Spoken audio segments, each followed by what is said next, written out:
On the morning of August 7th, 1945, a single sheet of paper arrived at the Riken Institute in Tokyo, carried by a messenger whose hands trembled not from the summer heat, but from the weight of what he delivered.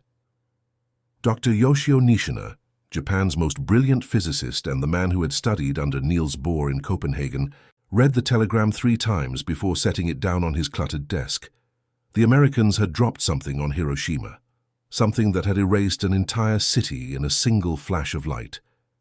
Nishina's colleagues gathered around him, waiting for an explanation, but the 54-year-old scientist could only shake his head. He knew exactly what had happened, because he had spent the last 5 years trying to achieve the very same thing. The Japanese military had assured him that America could never build such a weapon. They had calculated, with absolute certainty, that it would take the Americans at least 20 years to develop atomic capabilities. They believed their own program, though struggling, was not far behind the theoretical frontier. They were wrong about everything. Before we dive into this story, make sure to subscribe to the channel and tell me in the comments where you're watching from. It really helps support the channel. What unfolded in the final months of the conflict in the Pacific was not merely a story of scientific competition, but a profound revelation about the true nature of industrial power, resource management, and the fundamental requirements for achieving the impossible. The Japanese scientists who attempted to unlock the secrets of atomic energy would discover, through bitter experience, that brilliance alone could never overcome the absence of something far more basic and far more devastating to their efforts than they ever imagined. The story begins not in 1945, but in 1939, in a small office at Kyoto Imperial University, where a young physicist named Bunsaku Arakatsu first learned of nuclear fission. Arakatsu had studied in Berlin under Albert Einstein himself and had returned to Japan with a mind shaped by the revolutionary discoveries emerging from European laboratories. When he read the papers describing how German scientists Otto Hahn and Fritz Strassmann had successfully split the uranium atom, Arakatsu immediately understood the implications. He was not alone. Across Japan, a handful of physicists recognized that fission represented more than an academic curiosity. Among them was Yoshio Nishina, who had built Japan's first cyclotrons at the Riken Institute and who maintained correspondence with physicists throughout Europe and America. Nishina was a careful man, methodical in his thinking and conservative in his predictions. But even he could see that whoever mastered the atom would hold unprecedented power. Lieutenant General Takeo Yasuda of the Imperial Japanese Army Air Force was not a scientist, but he was a strategist who understood that modern conflicts were decided as much by technology as by courage. In April of 1940, Yasuda summoned Nishina to a meeting in Tokyo. The general's question was direct and without pretense. Could Japan build an atomic weapon? Nishina considered his response carefully. The theoretical basis existed, he explained. Fission released enormous energy. A chain reaction, if sustained, could produce an explosion of unimaginable force. But theory and practice were separated by vast chasms of engineering, resources, and industrial capacity. He estimated that such a weapon might be possible, but only with significant investment and time. Yasuda nodded slowly. Japan did not have time. The empire was already committed to expansion across Asia and the Pacific. Resources were stretched thin. But the general authorized Nishina to begin preliminary research to explore whether the theoretical could become practical. The project was designated NIGO, a code name derived from the second character of Nishina's name. In 1941, as Japanese forces prepared for the operation against Pearl Harbor, Nishina assembled his team at the Riken Institute. The group was small, never more than 20 researchers, and they worked in a modest wooden building that lacked even basic climate control. Summer heat made the laboratories unbearable, while winter cold numbed fingers attempting delicate measurements. But the scientists pressed forward, driven by patriotic duty and scientific curiosity in equal measure. Their first challenge was fundamental. To build an atomic weapon, they needed uranium. Not just any uranium, but a specific isotope known as uranium-235, which comprised less than 1% of natural uranium. The rest was uranium-238, which would not sustain a chain reaction. Separating these isotopes required technology and resources that Japan simply did not possess. Dr. Masa Takeuchi, a young chemist on Nishina's team, was assigned to solve this problem. Takeuchi had studied separation techniques in scientific literature and understood that several methods existed. Gaseous diffusion involved forcing uranium hexafluoride gas through barriers with microscopic pores. Electromagnetic separation used magnetic fields to deflect lighter isotopes along different paths. Thermal diffusion exploited temperature gradients to concentrate isotopes. Each method required massive industrial infrastructure that Japan lacked. Takeuchi chose thermal diffusion as the most feasible approach given their constraints. The principle was elegant. When a gas containing different isotopes was placed between a hot surface and a cold surface, the lighter isotope would concentrate near the hot surface while the heavier isotope moved toward the cold. By building tall columns with a heated inner pipe and a cooled outer cylinder, the team could theoretically separate uranium-235 from uranium-238. The team constructed a prototype separator in 1943. The device stood 3 meters tall and required constant temperature control. Heating elements had to maintain precise temperatures, while cooling systems prevented overheating. The uranium had to be converted to a gaseous compound, which required corrosive chemicals and specialized containers. Every component pushed against the limits of Japanese industrial capability. Meanwhile, the Imperial Japanese Navy launched its own atomic project, designated F-GO, under the direction of Bunsaku Arakatsu at Kyoto Imperial University. The Navy and Army projects operated independently, competing for the same scarce resources without coordination or communication. This duplication of effort reflected the deep institutional rivalries that plagued Japan's military establishment, rivalries that would ultimately contribute to the nation's defeat. Arakatsu approached the problem differently than Nishina. Rather than focusing on isotope separation, he concentrated on achieving a sustained chain reaction using natural uranium. If natural uranium could be made to fission continuously, then separation might be unnecessary. But this approach required a moderator, a substance that would slow neutrons without absorbing them, allowing more fissions to occur. Heavy water was ideal, but Japan had no production facilities. Graphite was an alternative, but Japan's graphite was contaminated with neutron-absorbing impurities. By 1944, both projects were struggling. Nishina's thermal diffusion columns produced only minuscule quantities of slightly enriched uranium. The concentration of uranium-235 increased from 0.7% to perhaps 0.8%, far below the 90% or higher needed for a weapon. Each separation run took weeks and consumed precious resources. At this rate, Nishina calculated that producing enough weapons-grade uranium would take more than 100 years. The fundamental problem was becoming clear, though the scientists were reluctant to state it openly. Japan lacked not just the technology, but the raw materials, the industrial base, and the electrical power necessary to separate uranium isotopes in meaningful quantities. The American program, unknown to the Japanese scientists, employed over 125,000 workers and consumed 15% of all electricity produced in the United States. Japan could not approach anything resembling this scale. Dr. Sakai Shimizu, a theoretical physicist working with Nishina, made calculations that troubled him deeply. Based on the energy required for isotope separation and the efficiency of their methods, Shimizu estimated that separating enough uranium for a single weapon would require more electricity than Japan produced in an entire year. When he presented these findings to Nishina, the senior scientist sat in silence for a long moment. Then he asked Shimizu to check his calculations again. Shimizu did. They were correct, but the war continued, and so did the projects. The military demanded progress reports and received optimistic summaries that obscured the fundamental obstacles. Nishina understood that admitting failure would end funding and possibly bring worse consequences. So he reported incremental advances, while privately acknowledging that success was impossible without resources Japan did not possess. In early 1945, the situation grew desperate.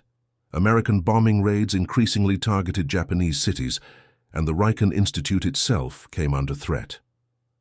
On the night of April 13th, incendiary explosives fell on the neighborhood surrounding the institute, and one of Nishina's cyclotrons was damaged. The thermal diffusion apparatus survived, but supplies of uranium became even more scarce. The Japanese atomic program had acquired uranium from several sources. Some came from domestic mines that produced small quantities of low-grade ore. Some was purchased from Germany before the conflict disrupted shipping. A shipment of 560 kilograms of uranium oxide was dispatched from Germany in a submarine in March of 1945, but the vessel was intercepted by American forces and its cargo confiscated. The Japanese scientists never knew how close they came to receiving this material. Dr. Kunihiko Kigoshi, a metallurgist working on the project, kept a diary throughout 1945. His entries reveal the mounting frustration and the gradual recognition that their efforts were futile. In February, he wrote of hope that new separation techniques might improve efficiency. By April, his tone had changed. "We lack everything," he wrote. "Uranium, electricity, equipment, time. We are trying to build a castle from sand while the tide comes in." Yet even as the atomic projects faltered, Japanese scientists made genuine contributions to nuclear physics. Nishina's team accurately calculated the critical mass of uranium-235, the minimum amount needed to sustain a chain reaction. Their estimate of approximately 25 kilograms was remarkably close to the actual value. They understood the physics. They simply could not implement it. The parallel American effort, the Manhattan Project, represented an entirely different scale of endeavor. General Leslie Groves, the military director of the project, commanded resources that seemed unlimited to his Japanese counterparts. The gaseous diffusion plant at Oak Ridge, Tennessee, covered more than 40 acres and contained thousands of separation stages. The electromagnetic separation facility employed massive magnets wound with silver wire borrowed from the United States Treasury because copper was in short supply. The plutonium production reactors at Hanford, Washington, required cooling water from the Columbia River at a rate of 75,000 gallons per minute. None of this was known to the Japanese scientists, but they could infer much from basic principles. Dr. Ryokichi Sagane, a physicist who had worked at Berkeley with Ernest Lawrence before the conflict, understood that isotope separation required enormous scale. When he learned of Nishina's thermal diffusion efforts, Sagane privately doubted they would ever produce meaningful results, but he kept his doubts to himself. Expressing pessimism was not encouraged. The morning of August 6th changed everything. The explosion over Hiroshima produced a flash visible from 160 kilometers away and a mushroom cloud that rose 15 kilometers into the sky. Initial reports were confused, speaking of a new type of explosive, but Nishina knew immediately what had happened. He requested permission to investigate and flew to Hiroshima on August 8th. What Nishina witnessed in Hiroshima confirmed his worst expectations and revealed the vast gap between Japanese and American capabilities. The destruction was absolute, extending more than 2 kilometers from the hypocenter. Buildings had been flattened, their steel frames twisted like paper. Shadows of vaporized objects were burned into concrete, and everywhere the evidence of radiation. Gamma rays had exposed photographic film throughout the city, even film that had been wrapped in protective paper and stored in cabinets. Nishina collected samples and took measurements with the instruments he had brought from Tokyo. He interviewed survivors and examined those suffering from radiation sickness. His scientific training allowed him to understand what he observed, even as the scale of human suffering overwhelmed him. In his report to the military, he confirmed what he had suspected. The Americans had built and deployed an atomic weapon. 3 days later, the second weapon fell on Nagasaki. This was a plutonium device, different in design from the uranium weapon used at Hiroshima. The Japanese scientists did not know this at the time, but the use of 2 different weapon types demonstrated that the Americans had mastered multiple paths to atomic weapons. Japan's single struggling program had barely moved past theoretical stages. When Japan announced its surrender on August 15th, Nishina gathered his team at the Riken Institute. They sat together in the damaged laboratory, where they had worked for 5 years, and Nishina spoke honestly about their efforts for the first time. They had tried to achieve something that was simply beyond Japan's capabilities, not because of insufficient talent or dedication, but because of material realities that no amount of effort could overcome. The uranium isotope separation that America accomplished required 30,000 workers at Oak Ridge alone. It consumed electrical power equivalent to a major city. It used tens of thousands of precision instruments, miles of piping, and millions of specialized components. Japan, with its limited industrial base, its shortage of raw materials, its lack of electrical generating capacity, could never have approached this scale. They had been trying to match an opponent whose resources exceeded theirs by orders of magnitude. After the surrender, American occupation forces conducted a thorough investigation of Japan's atomic research. Scientists from the Manhattan Project visited the Riken Institute and Kyoto Imperial University, examining equipment and interviewing researchers. They were surprised by the quality of Japanese theoretical work and the ingenuity of some experimental approaches. But they also confirmed what the Japanese scientists had themselves realized. The projects had never posed a genuine threat because they lacked the most basic requirement for success: the industrial capacity to produce fissionable material. General Groves, reviewing the investigation reports, remarked that the Japanese had faced an impossible task. Even if they had pursued the most efficient separation methods, even if they had avoided duplication between Army and Navy programs, even if they had started earlier and worked faster, they could not have built an atomic weapon. Japan simply did not have enough uranium, enough electricity, enough industrial infrastructure. The weapon required resources that only a handful of nations possessed, and Japan was not among them. Dr. Philip Morrison, a physicist who had worked on the Manhattan Project and who participated in the post-surrender investigation, met with Nishina in Tokyo. The two scientists discussed their respective programs with professional candor. Morrison described the scale of American efforts, the thousands of workers, the billions of dollars, the coordination of dozens of corporations and universities. Nishina listened quietly, nodding occasionally. When Morrison finished, Nishina said simply that they had known they were far behind, but had not understood by how much. It was like comparing a pond to an ocean, he said. The occupation authorities ordered all atomic research equipment in Japan destroyed. In November of 1945, American soldiers arrived at the Riken Institute with orders to dismantle Nishina's cyclotrons. The great scientist watched as the machines he had built over 15 years were broken apart and dumped into Tokyo Bay. He did not protest. The cyclotrons had not been used for weapons research, but the decision had been made in Washington, and there was no appeal. Nishina died in 1951, his health broken by the strain of the war years and the disappointment of their aftermath. But his legacy in Japanese physics endured. Many scientists who had worked on the atomic projects went on to distinguished careers in peaceful nuclear research. Japan built its first nuclear power plant in 1966 and developed one of the world's most advanced civilian nuclear programs. The knowledge gained during the war years, though it had not produced a weapon, contributed to this peaceful development. The story of Japan's atomic program reveals something profound about the nature of scientific and industrial power.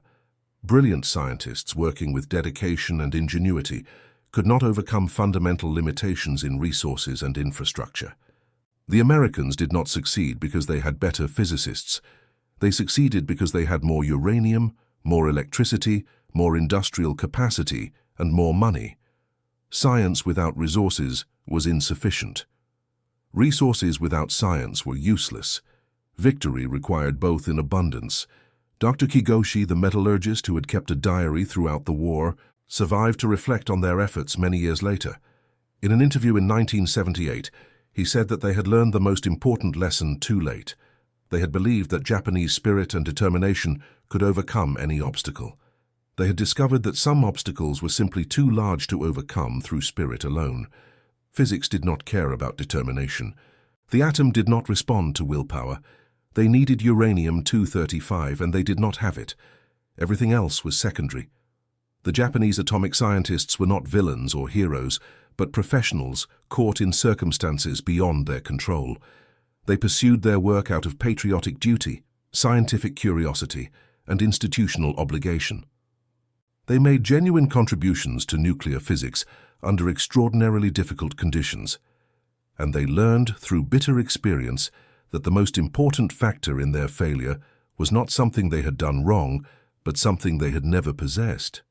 When historians examine the Japanese atomic program today, they often focus on what the scientists did not know. The exact progress of the Manhattan Project, the efficiency of gaseous diffusion versus thermal diffusion, the potential of plutonium as an alternative to uranium. But the more significant question is what they did know and chose to ignore or suppress. They knew their resources were inadequate, they knew their methods were inefficient, they knew that success was effectively impossible. Yet they continued, filing optimistic reports and requesting additional funding, because admitting failure was unacceptable in wartime Japan. This pattern of denial extended far beyond the atomic program. Japanese military leaders consistently underestimated American industrial capacity and overestimated the power of Japanese spirit. They believed that willpower and sacrifice could defeat material superiority. The atomic program was simply the most extreme example of this fundamental miscalculation. The scientists learned the truth, but they could not speak it, and so they labored on, trying to achieve the impossible while knowing they would fail. The element that the Japanese scientists were missing was not a secret formula or a theoretical breakthrough. It was uranium-235 in sufficient quantities. Without this material, all their knowledge and effort meant nothing. The Americans produced uranium-235 by building the largest industrial facilities the world had ever seen, facilities that required resources Japan could not match. The Japanese scientists had the knowledge to build a weapon, they simply did not have the material to fill it. In the final accounting, the Japanese atomic program consumed approximately 5 million yen over 5 years, employed fewer than 100 researchers at its peak, and produced not a single gram of weapons-grade uranium. The Manhattan Project cost $2 billion, employed more than 125,000 workers, and produced enough fissionable material for 3 weapons, 2 of which were used. The comparison speaks for itself. The legacy of this history extends beyond scientific competition into questions of national strategy and resource allocation. Japan entered a conflict against opponents with vastly superior industrial capacity and believed that determination could compensate for this disadvantage. The atomic program embodied this belief in its purest form, brilliant scientists trying to achieve through cleverness what their opponents achieved through overwhelming material superiority. The attempt was never realistic, but it continued because realism was considered defeatism. Today, the Riken Institute remains one of Japan's premier research organizations, conducting cutting-edge work in physics, chemistry, and biology.